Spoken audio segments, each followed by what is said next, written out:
Riders Univerzita Pardubice jsme založili v roce 2020. Nyní hrajeme již 4. sezónu a ten tým jsme začínali na velmi amatérské bázi, ale každým rokem ho posouváme dál, ať už z hlediska vybavenosti pro hráče, zázemí pro hráče, z marketingového hlediska. Letos se nám podařilo doplnit trenérský tým o bývalého elitního hráče Tomáše Mojžíše.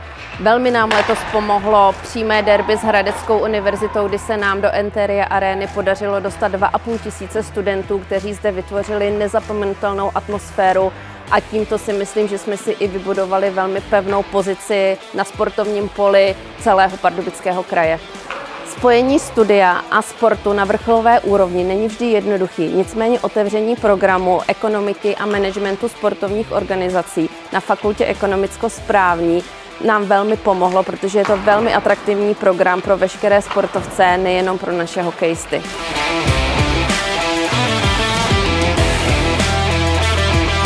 Studuju první ročník navazujícího studijního programu Ekonomika a management. A při výběru vysoké školy jsem se zaměřil na to, že jsem chtěl studovat ekonomický obor. Dále se mi líbily Pardubice jako město a možnost hrát za univerzitní hokejový tým Riders. Jako benefity vnímám výběr ze zajímavých studijních programů, propojení teorie a praxe a univerzitní kampus, kde je všechno jenom pár kroků.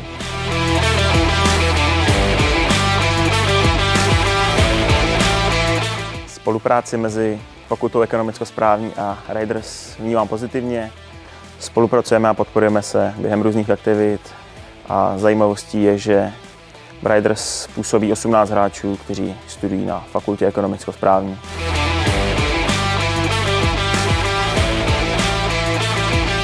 Hlavním důvodem je to, že jsme na Fakultě ekonomicko-správní Univerzity Pardubice akreditovali studijní program Ekonomika a management sportovních organizací, v rámci kterého cílíme na vzdělávání aktivních sportovců, a to tak, aby mohli v budoucnosti působit na manažerských pozicích v klubech a dalších organizacích podporujících sport.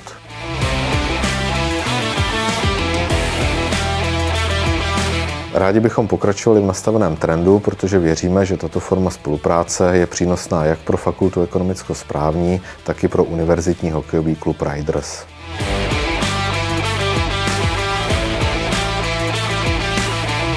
Naším cílem je playoff a tam už se může stát cokoliv.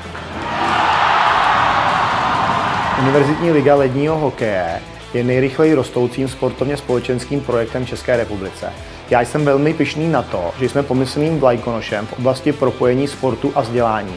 Věřím, že naší systematickou prací budeme tento projekt neustále posouvat vpřed, až ho jednou dostaneme na úroveň, tak jak ho známe ze Spojených států amerických, kde i ti nejtalentovanější děti nesní o tom, že jednou budou hrát NHL nebo NBA, ale jejich snem je to, že získají sportovní stipendium a u toho vystudují vysokou školu.